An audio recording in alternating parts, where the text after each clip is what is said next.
To the Unitarian Universalist Fellowship of Harford County. We gather here each Sunday morning on site and online to share in life's meaning, grow in care and community, and open our hearts and minds to the sacred truth known by many names. We gather in community to restore the balance of our spirits, to celebrate the joys of life, and find strength to meet our sorrows. And the earliest meaning of the word worship, to consider ideas that are worthy of our time and attention. Unitarian Universalism is a religious tradition that values diversity and embraces the wisdom of all faiths. We use science, reason, and the gifts of the Spirit to explore life's mystery and meaning. In this tradition, we know that people need not think alike to love alike. Whatever your heritage, however your history, and whomever you love, you're welcome here. Our guest this morning is composer, guitarist, and singer Jim Scott. His songs are in our UU hymn books, including Gather the Spirit, and he's toured the country for 4 decades, playing at over 700 UU churches. As co-chair of the UU Ministry for the Earth, Jim helped create the Green Sanctuary program and received a grant from the Fund for Unitarian Universalism to assemble the Earth and Spirit Songbook, a great contribution to our worship and RE resources.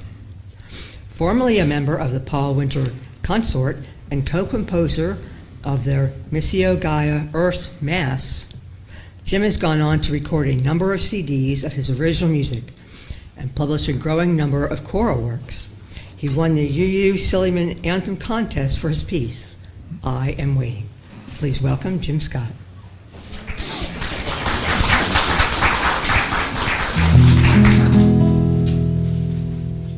Thank you. Well, that was a nice introduction. I hope I better play the right notes now.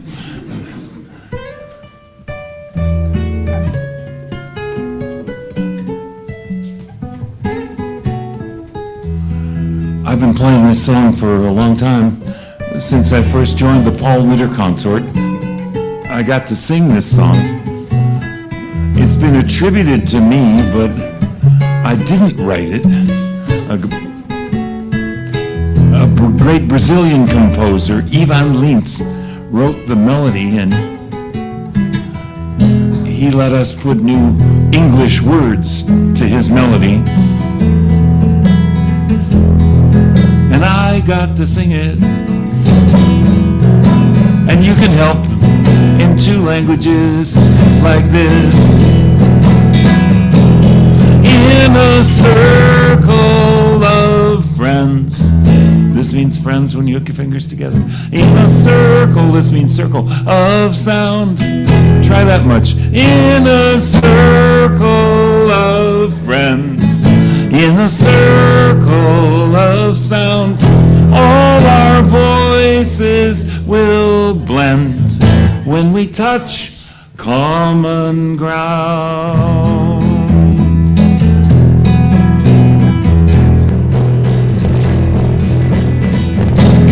Voices are calling round the earth. Music is rising in the sea. The spirit of morning fills the air, guiding my journey home. Where is the path beyond the forest? Where is the song I always knew? I remember it just around the bend. In the village, the music never ends. In a circle of friends, in a circle of sound, all our voices will blend when we touch common ground.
voices are calling round the earth.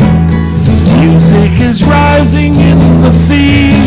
The spirit of morning fills the air, guiding my journey home. Here is the path beyond the forest. Here is the song I always knew. I remember it just around the bend. In the music, the village never ends. In a circle of friends, in a circle of sound, all our voices will blend when we touch common ground.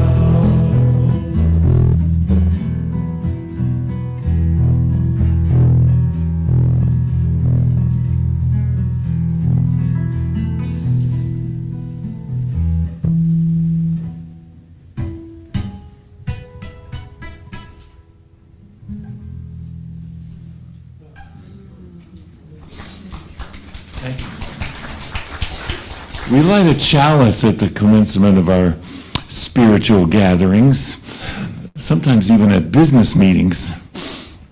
Yeah, I'll do the talking if you'll handle the sacred matches over there. And at camps and conference centers, wherever you find Unitarian Universalists, you're likely to find a chalice or several. I know people that travel with chalices. I haven't quite ascended to that myself, but it's a symbol of our free faith, our free search for faith, our free lack of faith, as some have put it, and it is symbolic of a great many things. On another Sunday, I can promise you it'll have an entirely different connotation.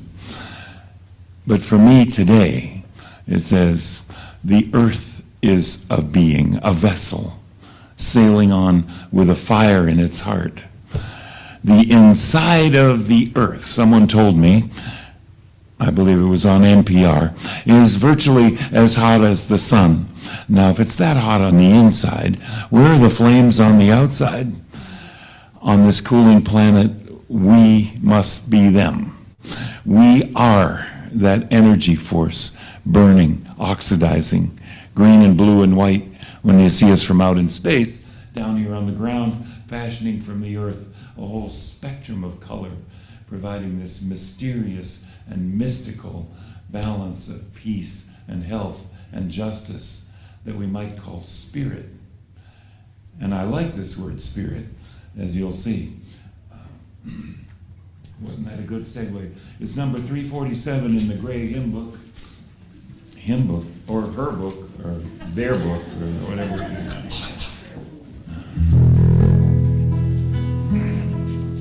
That was a little you joke. In case you're not prepared for this guy to be funny, you can just loosen up. And even if you don't sing along, it would be nice if you don't frown along. Everybody's got their church faces on this morning. How long is this going to take? Some people here might be old enough to remember Rick Maston, wonderful. He used the guitar more as a prop, but he was a singer-songwriter.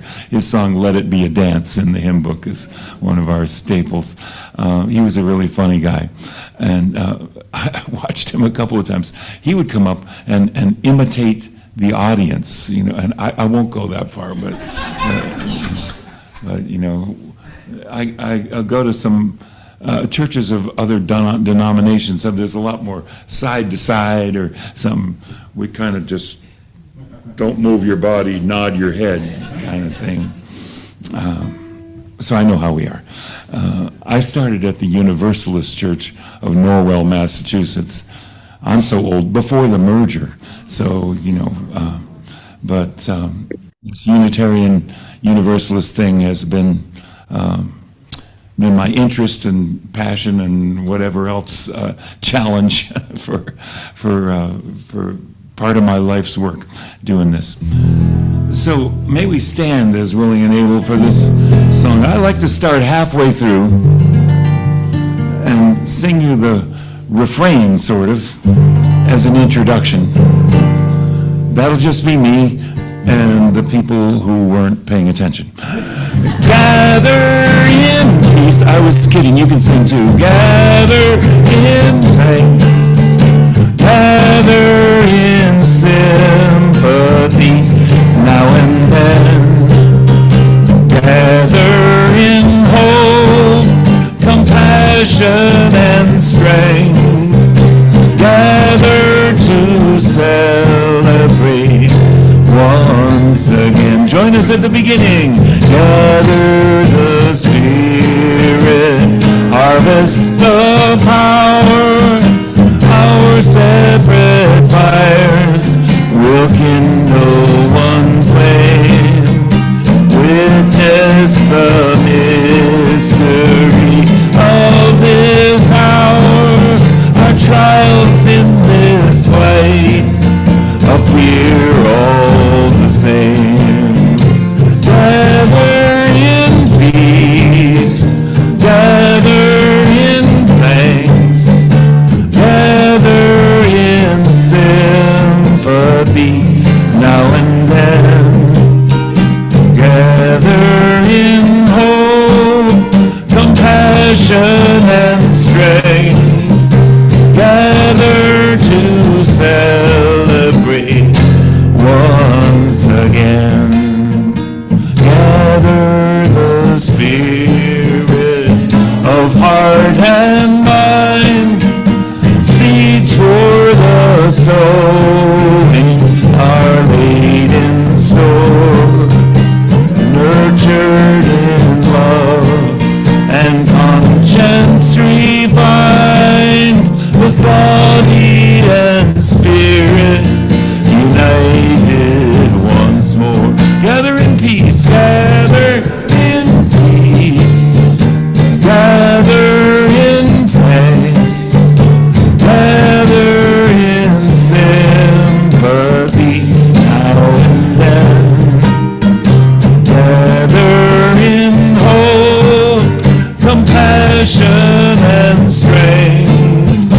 Gather to celebrate once again. Gather the Spirit, growing in all, drawn by the moon and fed by the sun. Winter to spring and summer to fall, the chorus of life resounding as one. Gather in peace, gather in thanks, gather in thanks, gather in sympathy, now and then. Gather in hope, compassion and strength. Gather to celebrate once again.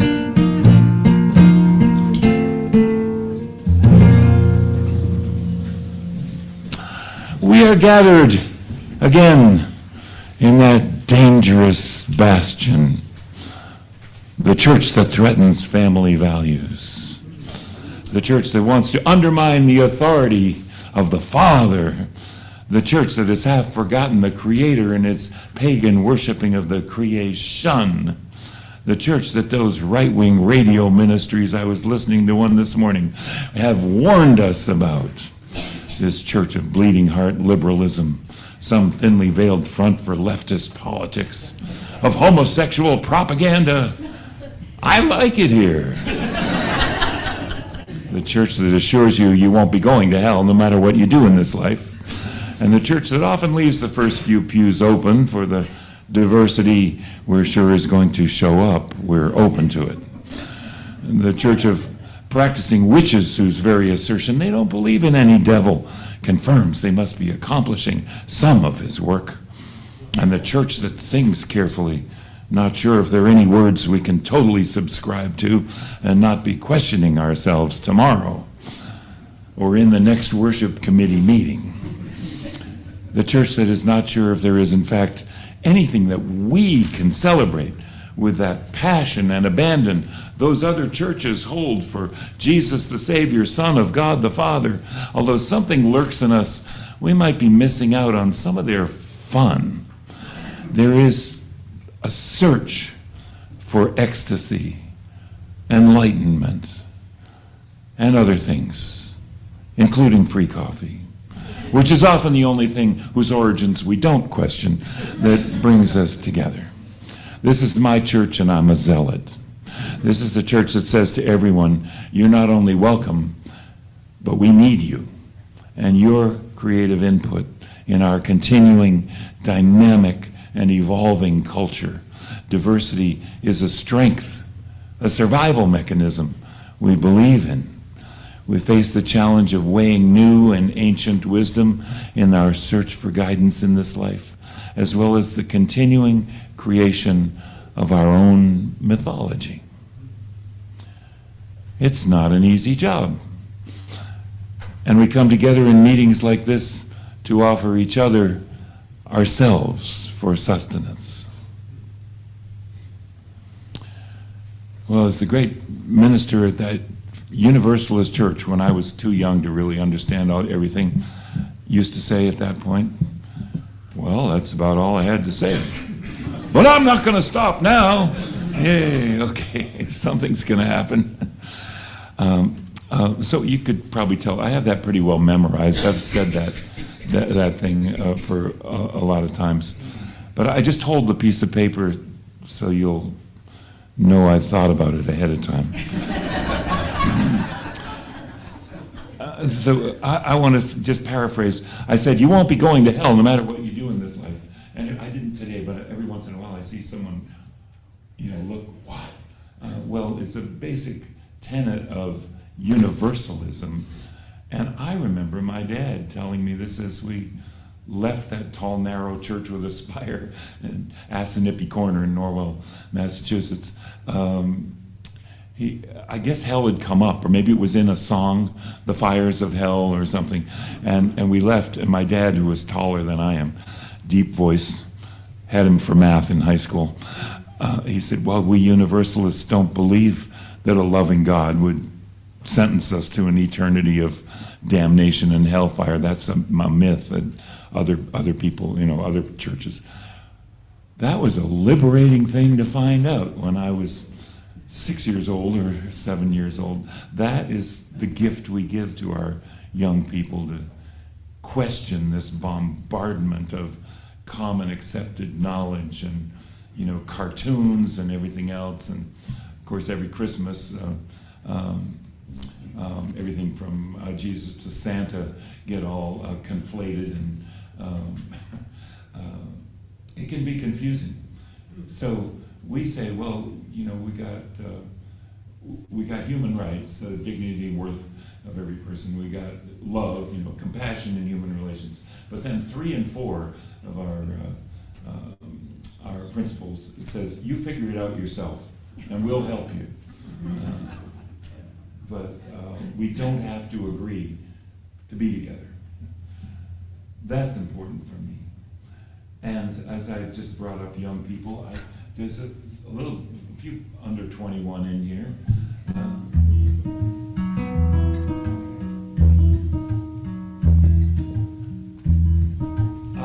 Sometimes, I could say kids could come up front, but I think it's fine if you stay with your big people there, because kids learn faster. I know that. I wrote this song. Anybody in 2nd grade? Anybody? No? They're pretty smart in 2nd grade, I found out. I wrote this song with 2nd graders. They told me all about the rainforest. They knew all about it. The animals, there's a lot of animals in the song. And they told me about the 4 levels of the rainforest. That was news to me. I never heard that before, but thought it should go in the song. So it's in there. The 4 levels are in there. And then we see how they all go together. On the ground level, turtles and leopards and snakes live in the shelter the understory makes. The ground is so soft and the air is so clear.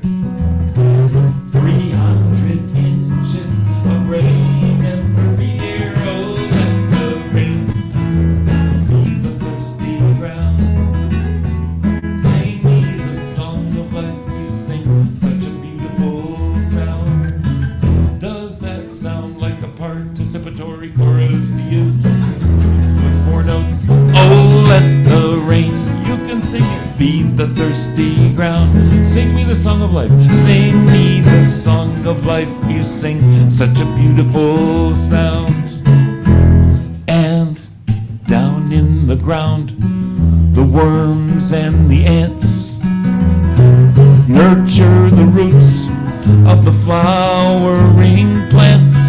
And up in the canopy, life is a breeze. Orangutans swing from the limbs of the trees. Oh, let the rain feed the thirsty ground. Sing me the song of life. You sing such a beautiful sound. Now, while some of us sing that part, we need some others of us to sing another part that goes, rain come down, rain come down. That's it. Rain come down, rain come down. Oh, let the rain feed the thirsty ground. Rain come down. Sing me the song of life. You sing such a beautiful sound. And the third verse is, high up above, where the toucans fly, emergent treetops reach into the sky. There's more kinds of plants than anyone knows. Look out, there's a sloth hanging by her 3 toes. Oh, let the rain feed the thirsty ground. Sing me the song of life. You sing such a beautiful sound. And about this point, rain come down, I like to put in the pop quiz. What were those 4 levels of the rainforest? They went by fast. This is the way I remember it. My musical memory device. There's the understory. The understory. If you got a low voice, do the understory. Goes up and down. Understory. Or the ground level. The ground level. The understory. Or the ground level. The ground level. Canopy. Ground level. Canopy. Find your level. Canopy. The under. Canopy. The emergent. Emergent. Oh, this ground level. And the understory. And the ground level. Canopy. Under the chorus. Oh, let the rain come down. Feed the thirsty ground.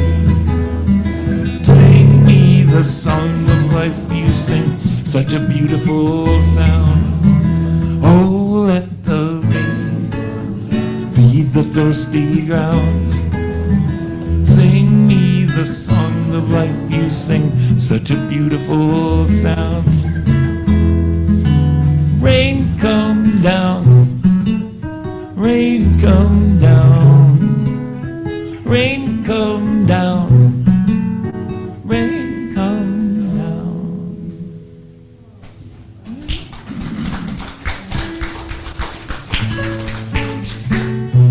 Well, often at this point in churches, we sing the kids out to go and do something more interesting now. But I believe well-behaved, mature kids are welcome to stay for the whole service, too, if you care to. Thanks, kids, for being here with us. It's one of my favorite things we do in churches until we get so big that we can't handle this anymore, to share our stories, our rites of passage, our milestones, our joys and concerns. And I got a little song to sing for you. With every story told, our friendship becomes art. Each passage of life is a gateway to the heart. We are one in joy and sorrow, and the music of our learning is danced in love and harmony with each day of earth's turning. It's written small in your order of service, but you can get it straight from me. Let's try it. With every story told. With every story told, our friendship becomes art. Our friendship becomes art. Each passage of life is a gateway to the heart, is a gateway to the heart. We are one in joy and sorrow. We are one in joy and sorrow. And the music of our learning, and the music of our learning is danced in love and harmony, is danced in love and harmony with each day of earth's turning.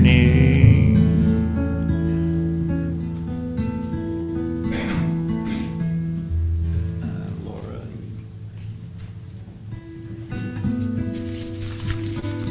Now is the time to briefly share a joy, sorrow, or gratitude, something you carry deeply within your heart this morning. If you're on site in sanctuary, please come forth and speak to the microphone, and I will light a candle. If you're on Zoom, please use the chat function to share, and someone, I hope, will read aloud, because I don't have my phone on Zoom. Gentle reminders, this is not a time for announcements or politics. Please say your first name, and please share from your heart and from your own experience, and be mindful not to share anyone else's experience unless you have their express permission to do so. Would anyone like to share? Each passage of life is a gateway to the heart. We are one in joy and sorrow, and the music of our learning is danced in love and harmony with each day of earth's turning.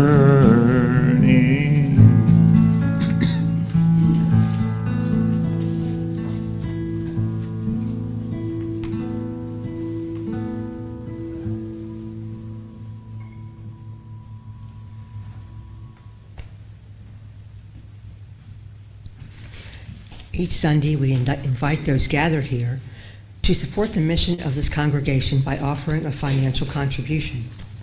With love at the center, members here care for one another and extend that care out into the wider community through actions for equity and justice, which, no matter how small, work toward the transformation of our world. This fellowship intentionally welcomes pluralism of theological beliefs as members seek to learn and grow, acknowledging our interdependence as we help one another toward deeper understanding. Financial contributions allow this congregation to reach out to all who seek a life-affirming message of love and hope. If you're online, click the link in the Zoom chat to contribute. If you're on site, you may place a donation in the basket or use your device to find the donate links on ufhc.net. There are two links, one for pledges and one for general offerings. Whatever method of giving you choose, your generosity helps to grow a healthier, more joyful UU community, and in keeping with our religious heritage, to draw the circle of love and justice a little bit wider.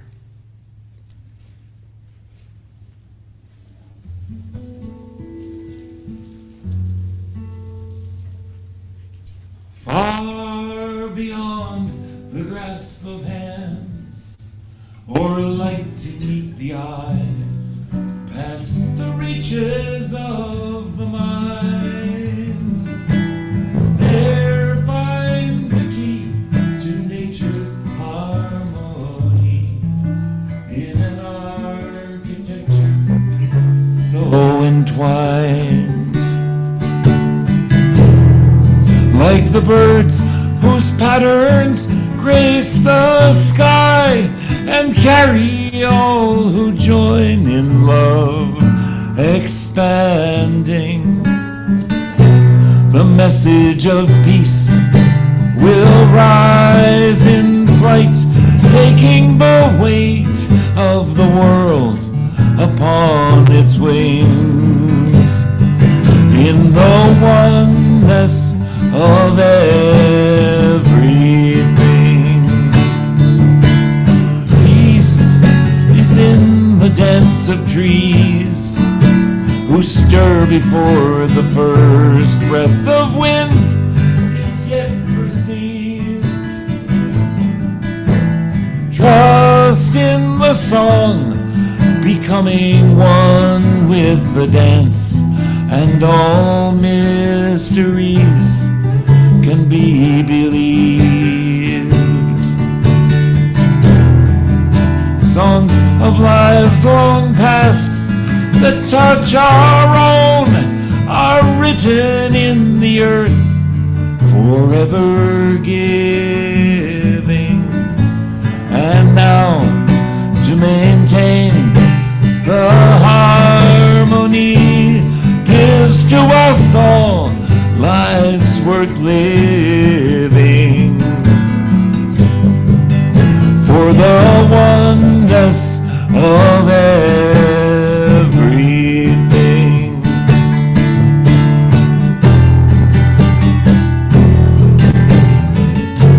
Still we seek to find a truth that we might understand and reduce to terms defined.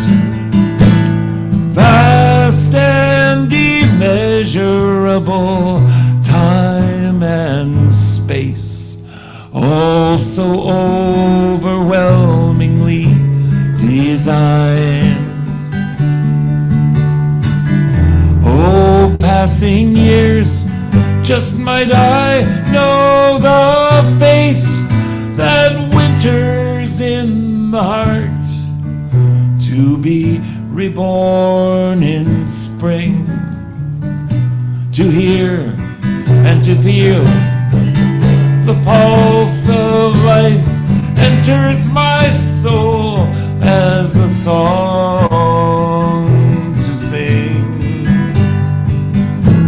of the oneness of everything.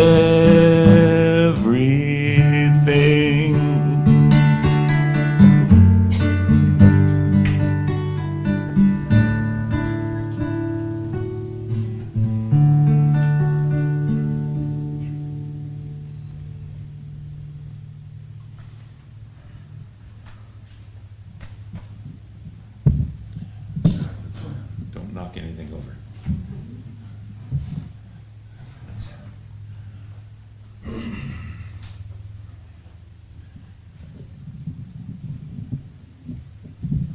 Let's change the furniture a little.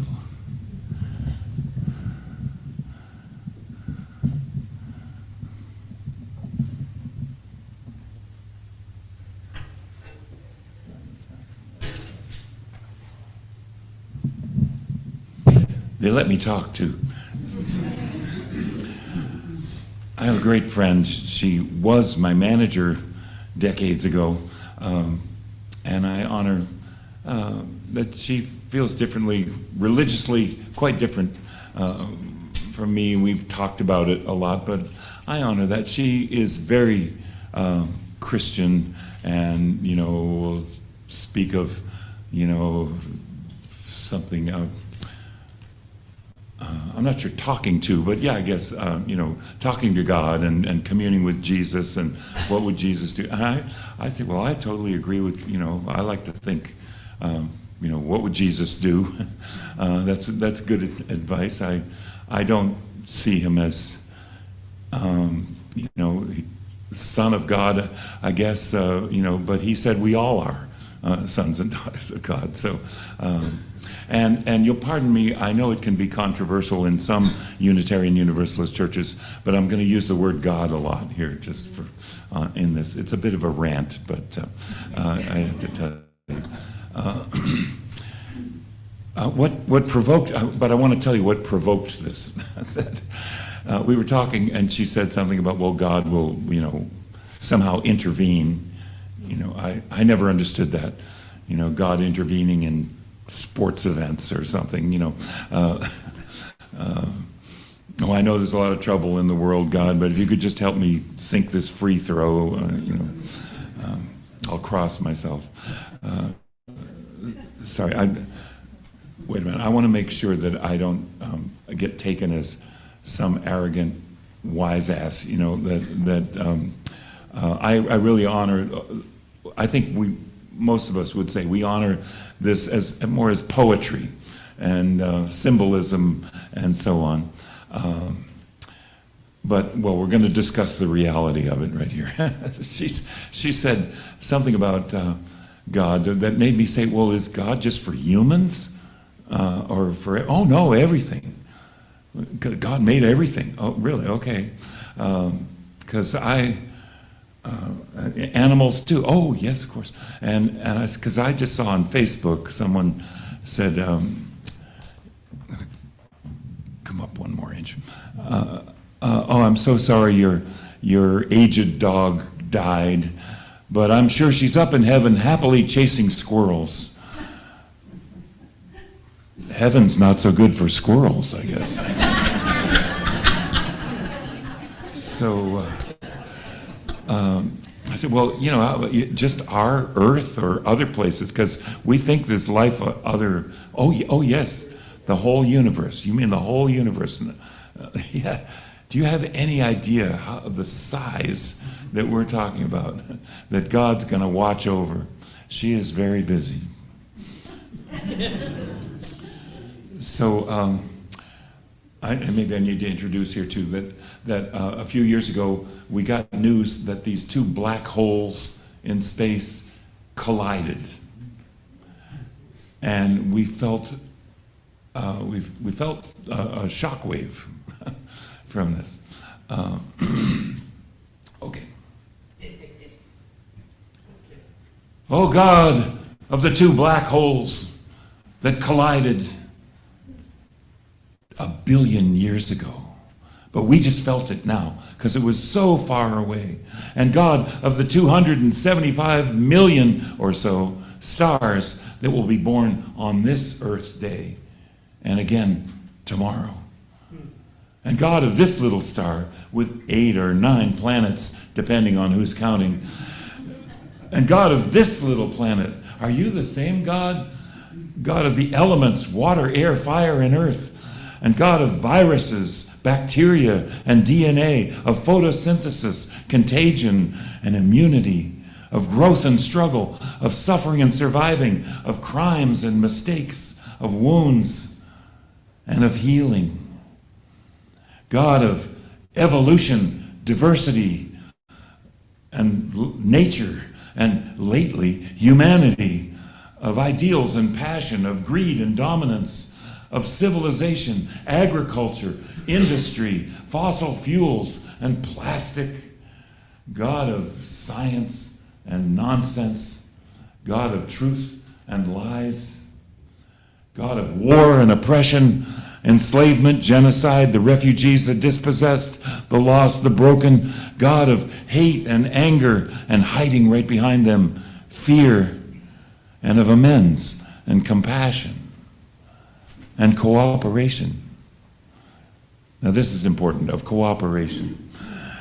God of memory, stories, and lessons, of art and expression, of sharing and understanding, of love. Was love involved back there with the two black holes? And God of this little world, are you the same God for this little group on this little part of this little ball that has brought us again the leaning toward the sun, the spring, and the changes of seasons, awakening again that lust for life, adventure, exploration, risk, ecstasy, awareness, and aging, and enlightenment, where all our mistakes of the past become the compost for the fertile earth from which all is made anew. Are you still there? I know this is getting long. God of the senses, of beauty, of sorrow and elation. God, for that one particular species with the power of language and learning, of dreams and longing, of vision and imagination, the powers of creativity, to have created you in our image. It was the best we could do with our small minds. We who don't even know your name, we fight about that.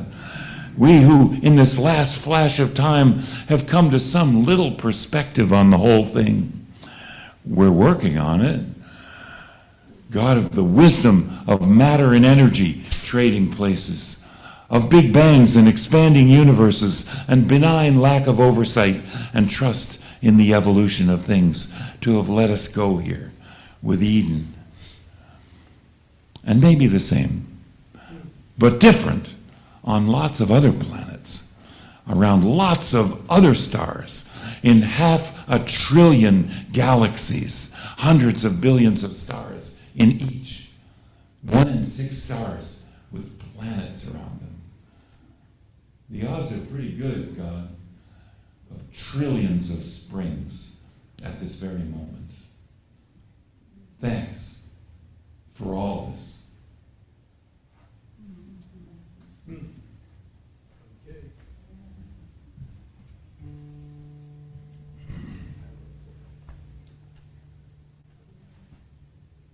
This strikes me to extemporize again. There's a number of books written about all the religions of the world, and several that have come out in the last couple of decades. And the thread that goes through, it turns out that spiritual practice is good for you. You live happier, healthier, longer.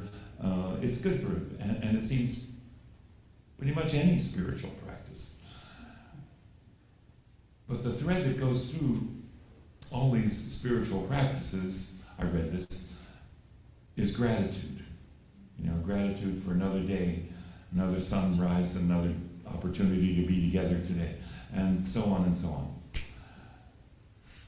This is only a problem for Unitarian Universalists because we're not sure who to thank.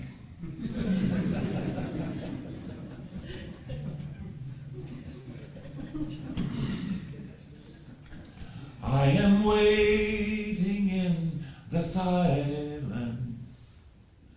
I am waiting for the dawn. I am often found in reverence, though from many sources drawn. It is not mine to fight for justice, for it will not be won this day. I am peace, and I am waiting for the lost to find their way. You'll not find me set in judgment of the vain or of the weak, but I rise to meet the weary with the solace that they seek. Still I have not fed the hungry, nor strewn wealth among the poor. I am peace, and bring but mystery, and the patience to endure. I cannot save the suffering from their anger and their pain. Only open doors of insight, so the healing comes again. To the proud I am elusive, to the humble I am near. May the broken rise and look beyond the trappings of their fears. I am found among the seasons, autumn's death and spring's rebirth, as relentless their momentum as the turning of the earth. All are welcome in my presence, for only love can conquer hate. I am peace, and for the harvest I have planted and will wait. Thank you. Just going to knock something over, watch it.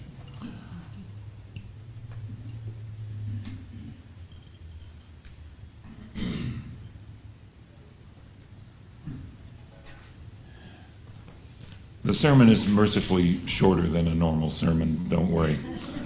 I've already talked a lot. There is no doubt life all around the universe. They say a mathematical inevitability. But all we really know is about life here on our little planet, Earth. And we know a lot more about life and its mysteries lately, which gives me hope. But we need more than hope. We need a vision, and we need a plan, and we need a will. With the Paul Winter Consort, it's 40 years ago, I was part of creating a big choral work that we just did last night in Bethesda, Cedar Lane UU Church, called the Missa Gaia Earth Mass. We were artists in residence at the Cathedral of St. John in New York. That's an Anglican cathedral, so they do masses. And I had never been to a mass. I learned about masses in music history class, you know, because it's like a concerto or a symphony. A mass is also, there are thousands of masses that are works of music. So, you know, I knew the Sanctus and the Kyrie and the things like that. But we were called upon in about 3 weeks to create this piece of music that was for Mother's Day for Mother Earth when we first did it. And it's been recorded and been done. I'm really rather amazed it's being done all over the world these days. My one problem is most people think Paul Winter wrote it because he's the leader of the band, but I wrote most of it. And you have to read the fine print. Well, it came from a book by James Lovelock, his Gaia hypothesis, you know, with quotes, because he's a scientist. He used the Greek goddess Gaia, and I wonder how many of us, you know, I didn't really know Gaia. I'd heard of Zeus and Neptune and stuff, but Gaia wasn't someone I knew until this book. She's kind of like Mother Earth, but she's got her vengeful side, too, in the mythology. Well, he used the Greek goddess Gaia to personify for us, I guess, that the earth is one living thing. Now, 40-some years ago, this was a novel idea. It was argued by scientists, you know, the semantics of this. Are you anthropomorphizing, you know, are you making the earth into a cute little being or something? So people have argued about that, but I think most of us accept, and in the Unitarian Universalist philosophy, certainly, it was not long after that we took in our seventh principle of the interdependent web of all life, another way of saying the same thing, that we're all one. Everybody is everything. We're related to broccoli. You know, we know so much more about this nowadays. In my lifetime, I was born a little after World War II, so that's ancient history, you know, World War II. But when I came to realize that the kids that I was talking to in college, you know, a couple decades after Vietnam was over, they have no recollection of Vietnam, and you know, it seems like just yesterday for me, or so on. The anniversary today of our leaving Vietnam. Leaving. Rebecca Solnit, a wonderful writer, wrote an article that I read in Harper's Magazine saying there was a time after World War II, human cities were in ruins, but the wild places, the natural places, it's not written here, I'm just telling you this, the wild natural places, jungles and rainforests, although we'd been warned for a long time that they were, imperiled, they were still doing okay then. So what has coincided with my lifetime is a war on the earth, unprecedented ever in the history of this planet. There have been 5 great extinctions before this, and scientists say we're in the 6th great extinction now. The anthropocentric era, the human-affected era. And there are those who go a little further now and say we're in the Pleistocene era. In our lifetimes, well, it started around the beginning of 1900. I just wrote a song about this, how plastic is killing us. It never existed before. Now it exists, and it'll never go away. Cotton wool clothing went back to the earth. Plastic clothing, all the plastic sneakers, all of that, it disintegrates eventually, never goes back to the earth. It becomes microplastic, nanoparticles, microparticles, and they're everywhere. They're in us. They're in the air, right here. I heard Bill McKibben on the radio, a woman called in, she said, I'm all disturbed, how do I keep plastic out of my body? He said, well, you could stop breathing. It's a reality, it's here. And boy, what a scam to put tap water into a plastic bottle and sell it. Amazing. So the Great Pacific Garbage Patch, garbage being a little misleading because it's plastic, originally described as bigger than Texas. Oh, well, it's bigger than India now. And we found another one. Plastic is everywhere, washing up on islands, on coasts everywhere, in rivers, on the sides of roads. Plastic is everywhere. And it, I'll bet I have the word here. Well, it disintegrates. And as I said, it does not go back to the earth. It never will. So what have we created? And we're creating an awful lot of it. What do? Is stop buying it. Of course, we need plastic for so many things. We will. But we don't need it anywhere near what we're doing. And when I was a kid, I heard this on the radio, maybe you did too, I heard this last week on NPR. When I was a kid, 50s, 60s, the average person bought 5 to 10 articles of clothing in a year. Now young people buy 50 to 100 articles of clothing in a year. And not much of it is cotton or disintegratable, it's plastic. Fast fashion, bought, thrown away. Oh, I gave it to Goodwill. Well, if we see what happens at Salvation Army and Goodwill, and so they bale it into giant bales, they send it somewhere overseas, it goes to Europe, and then it goes to Asia, and then it goes, or Africa, and ends up somewhere on an impoverished island somewhere. This is not sustainable. There's only one solution. Stop doing what we're doing. Well, this is hard for me because, I've been told all my life, what's good for me. My mother told me things that, do this, you'll live longer, happier, healthier, and all that. But I don't necessarily do it. Why is that? I must be an addict. I must be wounded, alienated, torn from the very interconnectedness that would heal me, filling that emptiness with any kind of immediate diversion and gratification while the spirit of life on earth is dying. The earth will not die.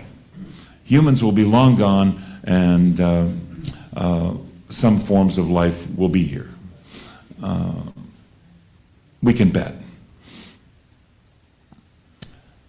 So here's what keeps me going. Wait a minute, I need to say, that could be really discouraging, couldn't it? Boy, that guy was a downer. We could be so discouraged we'd never get started. But here's what keeps me going. This is my take on things.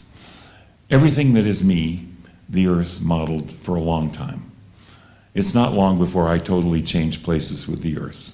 You know, what I've drunk in the last few weeks is my eyes. What I've eaten and drunk in the last few months is my skin. 5 years, all the way down to my bones, I will trade places with the earth. So if you want to become a Big Mac, you can do that. The circulatory system of the earth, the water cycle, carries away, perhaps processes the waste and the reeds and the sponges and the earth itself will clean the water and comes back again. The breathing system of the earth, the lungs of the earth, maybe also the heart of the earth, the trees, the big straws that pull the water out of the earth and then evaporated it into the sky, pump the circulatory system of the earth. They're there. We've done heart surgery on the earth for a long time. We needed, I think we have it's been counted, something 5 or 6 trillion trees. We need 1 trillion or 2 more. It's not hard. It's possible. The digestion of the earth then, the soil, I know, entropy, everything breaks down everywhere, but figuratively, let's say things go back to the earth and come back again. And, well, I talked about trees. Let's see, I'm sorry, I'm not reading. The type is rather small here. And then the conscience of the earth, maybe that's us. Have we evolved to be at the top of something to have? Yeah, I think we have. You know, the leopard, as it's like, or wait a minute, the lion, after it's going after the wildebeest, doesn't think, hey, we're running out of wildebeests, you know. Just thinks, I got to go somewhere else. The elephants say, we got to go somewhere else and find the water. We have language and books and libraries and computer software. We got all this knowledge to tell us what to do. And then, as I said, well, how come I don't do it? I don't know. I never got it about the bearded old man in the sky, but I do get it about this very round woman in the sky. And we are made in her image. A little less spherical, perhaps, but we have all the attributes that she had. As I was just going through them, the breathing system, the circulatory system, all of that. Where did that come from? Well, our mother, the earth, did it all. It took 4.5, 5 billion years, and here we are. So I had another little note. I don't know where it is.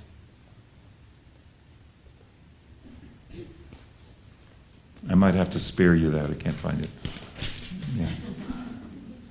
I got a bunch of notes here. It can be nice if it's just quiet for a second while the guy looks for the notes. So recently we had this boycott of a day. Boycott, Amazon and so on, the big behemoths.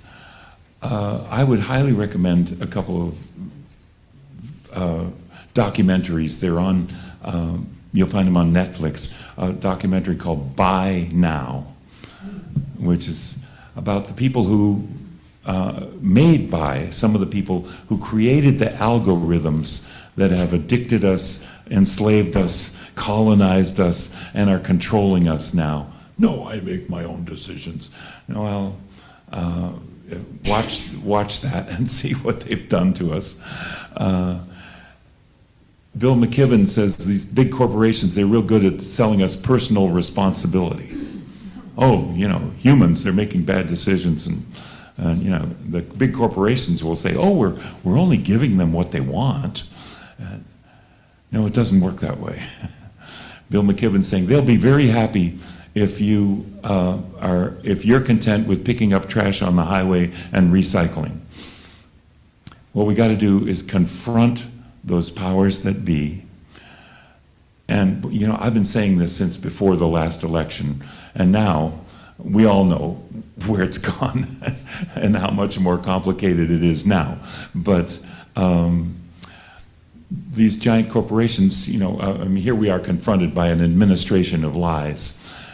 But we knew that corporations were lying to us before, they call it advertising. And this is what we're up against. We need to tell the powers that be, we don't want that. You telling us we want that, and you've created algorithms that control us. For me, it's a new level of colonization, which that could be another sermon. I'll come back for that. So that boycott for a day was good, but how about forever? Stop buying at Amazon, Walmart, if you care about workers' rights or the earth. Stop eating meat if you don't want to get cancer.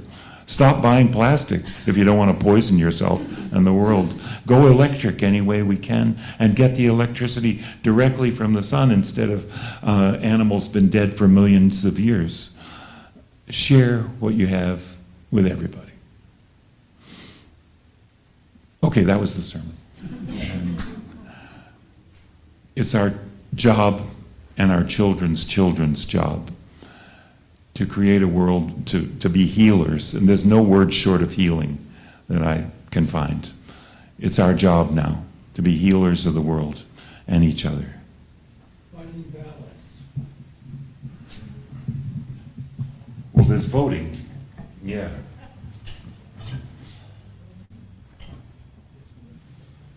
Okay.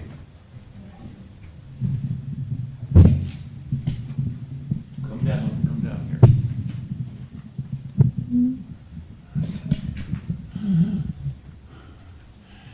If you'll pardon me, I'm going to make an executive decision and just sing you this last song. I'll come back and sing the other song another day. My wish for you, as now we part, is for greater peace to fill your heart with dreams as vast as starry space. So hurt and anger know no place. May truth be shared and wounds be healed, and joy for living be revealed. Through every fate and circumstance, may hope lead weary steps to dance, and may your life be as a song, resounding with the dawn, to sing awake the light, then softly serenade the stars, ever dancing circles in the night.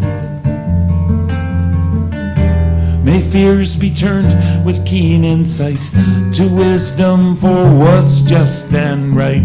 Where sorrow grows, compassion strong, and pains will pass before too long. May the bounds of our diversity serve a richer harmony.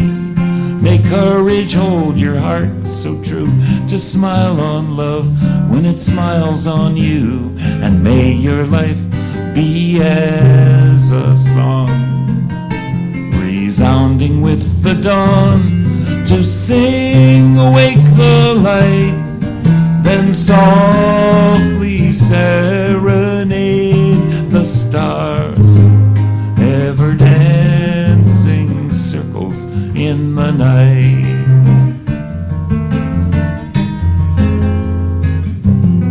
I might have not shared the words to this so that it could be on the screen. It's number 1059 in the Teal book. Is it written small on the order of service? Okay, you'll find it there. Try it.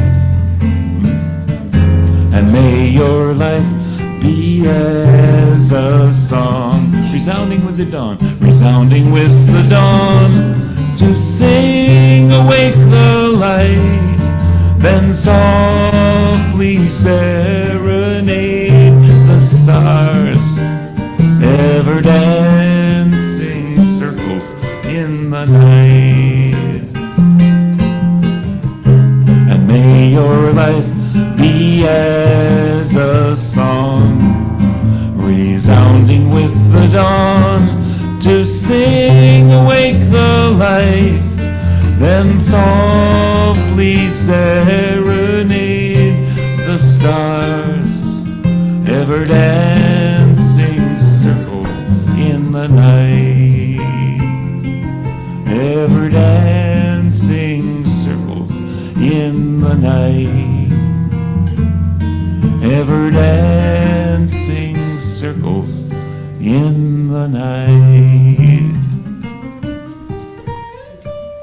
When Wisdom was a striking young man, he met a beautiful woman named Love.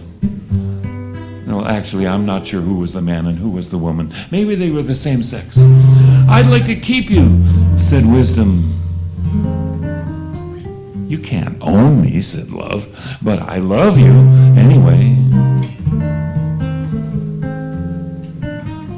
What would it cost to know you'd always be there? Asked Wisdom. Don't ask such questions, said Love. Just look at the stars. Why? Wisdom pondered. Are they telling us something?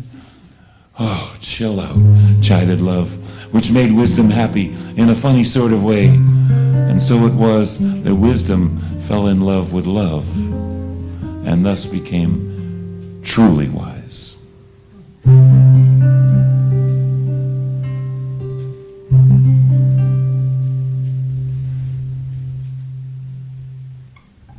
Let's go in peace.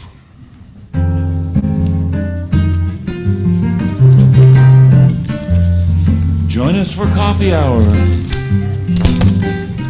and an analysis.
Thank you, everybody.